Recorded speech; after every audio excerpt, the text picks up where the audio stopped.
Fala, gurizada, tudo bem com vocês? No vídeo de hoje, um vídeo bonitinho, vou falar sobre os livros que marcaram a minha vida. Já peço o seu like aí no vídeo se você gostar e também que você se inscreva no canal, caso ainda não seja inscrito. Bom, vamos começar com esse aqui, As Florestas do Silêncio, da saga Deltora Quest, escrito pela Emily Rodda. Esse aqui tem gostinho de infância, na verdade, né? Porque é uma saga de alguns livros e para mim era uma saga também para conseguir esses livros. Então me traz toda uma memória bastante especial, porque quando eu era criança não tinha livraria na cidade onde eu morava. Era uma cidade pequena, era Dona Francisca, no interior do Rio Grande do Sul, e então para conseguir cada volume realmente era bastante complicado na época. O primeiro volume, que é esse aqui, As Florestas do Silêncio, eu consegui numa espécie de feira do livro que tinha uma vez por ano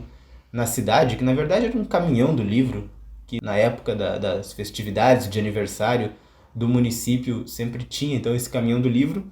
E aí eu ganhei de presente esse livro aqui, As Florestas do Silêncio. Só que essa foi a porta de entrada para a literatura. Realmente foi bastante mágico ler esse livro de fantasia aqui, porque foi a primeira vez que eu vivi outros universos, vivi outras vidas por meio da literatura. Então foi bastante marcante. E eu queria continuar acompanhando as sagas, que era difícil ter que esperar um ano inteiro para voltar o caminhão do livro, torcer para que o caminhão do livro tivesse os outros volumes. Então, sempre que dava, eu tentava conseguir o próximo volume.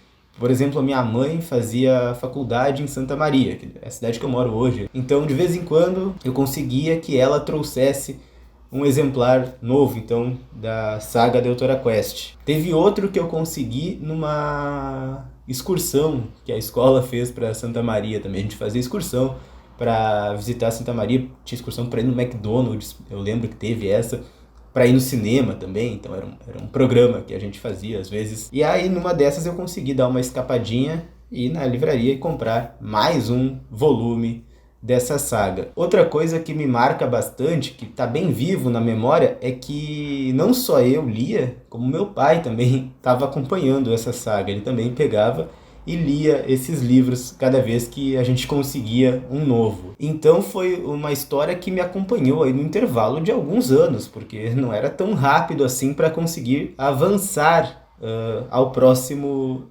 exemplar. São 8 livros essa saga, e uma curiosidade é que eu jamais li o 8º, não conseguia, e como era muito espaçado, chegou um momento que eu simplesmente desisti, sei lá, perdi o interesse. Então me acompanhou por vários anos, eu era apaixonado, mas eu até hoje não faço a menor ideia de como que termina. Não li o último livro da história. Próximo livro da lista é Hiroshima, do John Hersey. Eu nem tenho esse livro aqui, porque as 2 vezes que eu li esse livro, eu retirei na biblioteca. Então eu acabei nunca adquirindo esse livro, mas é um livro bastante marcante. Esse é um livro que eu li durante o curso de jornalismo na Universidade Federal de Santa Maria, e era em um momento que eu já nem sabia mais se eu queria mesmo cursar jornalismo, se eu queria ser um jornalista, e pensando levemente em talvez desistir do curso. Mas, cara, esse livro realmente teve um impacto bastante grande na forma como eu passei a encarar o curso e enxergar as possibilidades do jornalismo. Eu li ainda na primeira metade do curso esse livro.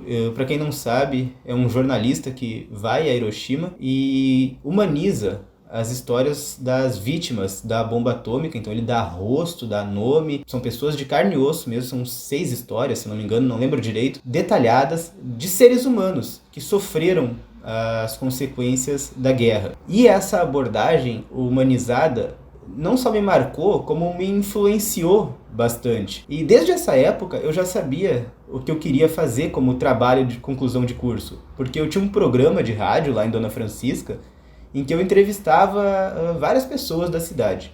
E muito frequentemente os entrevistados eram ligados ao Esporte Clube Franciscano, que é um time de futebol amador que o meu pai jogou, inclusive, e que a cidade era apaixonada por esse clube. E ao ouvir essas histórias e por toda essa ligação que eu também tinha com o clube, por ser algo que estava presente na família, eu sabia que quando eu concluísse o curso de jornalismo, o meu trabalho final seria contar a história daquele time de futebol, porque eu acho que seria uma coisa legal de se fazer até para registrar essas histórias que a comunidade tanto gostava. Só que depois que eu li Hiroshima, mudou completamente a forma de abordagem que eu pensava em dar para esse trabalho. Porque se antes era uma história contando a trajetória do clube mesmo, partidas, depois se tornou uma história de seres humanos, e o futebol ficou completamente em segundo plano, os resultados ficaram em segundo plano, os jogos, campeonatos,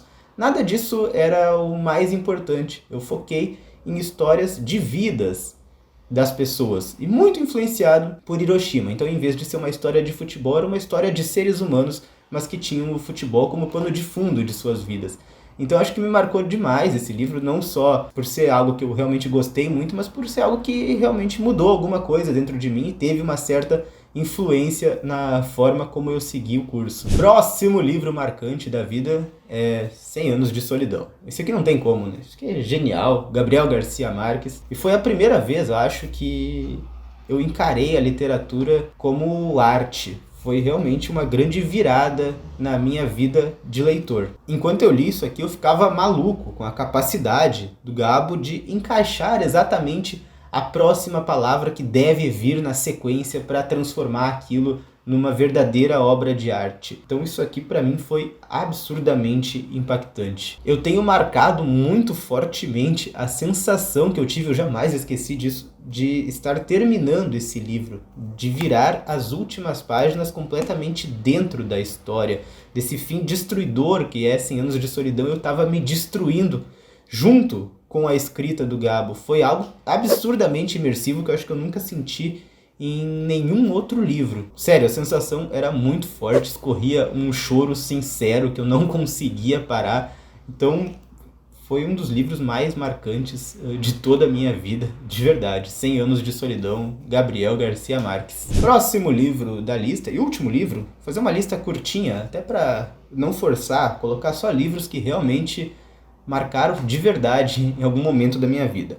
Então é esse aqui, ó, Depois do Último Trem, do Josué Guimarães. Esse livro aqui foi um presente do professor Paulo Roberto Araújo, que é uma pessoa que foi muito importante na minha vida, que é o principal responsável pela minha formação como jornalista, foi meu orientador de TCC, mas mais do que isso, foi um grande amigo, um grande exemplo e uma pessoa inspiradora demais. Em uma das disciplinas de jornalismo literário que eu cursei com o professor Paulo, porque eu fiz 2 vezes, uma como monitor e uma como aluno, numa delas, não lembro qual das duas, o Josué Guimarães foi o patrono da disciplina, porque ele sempre escolhia algum escritor para ser o patrono da disciplina, que seria alguém que a gente estudaria ou faria um trabalho final, pelo menos, sobre esse autor. E eu guardo com muito carinho esse livro, que foi um presente do professor Paulo ao final dessa disciplina. Tem até uma dedicatória, que eu sempre me emociono quando eu abro ele, que diz: ao caríssimo Jonas, para marcar nossos encontros em jornalismo literário, com um abraço carinhoso do amigo, e aí o professor Paulo assina aqui,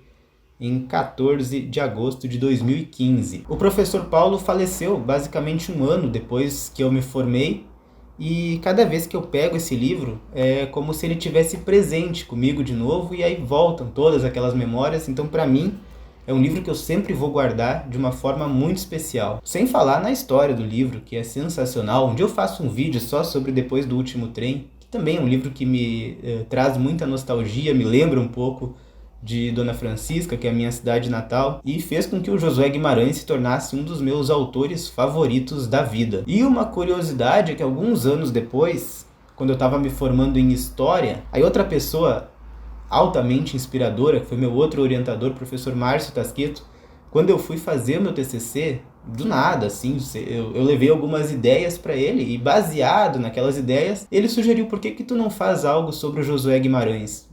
Sabe, tipo, sem conexão nenhuma com essa história do passado e tudo mais. E quando ele falou aquilo, nossa, eu arrepiei na hora e disse: com certeza, faremos sobre Josué Guimarães. E aí a gente desenvolveu um trabalho em cima do livro Os Tambores Silenciosos, que é outra grande obra do Josué Guimarães. Então é mais uma vez que Josué Guimarães contornou aí a minha vida, então por isso que também, além desse livro, é um autor marcante na minha trajetória. Bom, pessoal, é isso. Aí, vídeo bonitinho, uma lista curtinha de livros que marcaram a minha vida. Deixa aí nos comentários também quais foram os livros marcantes na sua vida e por quê. É legal compartilhar essas histórias, né? E eu vou ficando por aqui. Se inscreva no canal se você não é inscrito, deixa seu like e tudo mais. E a gente se vê num próximo vídeo. Até lá!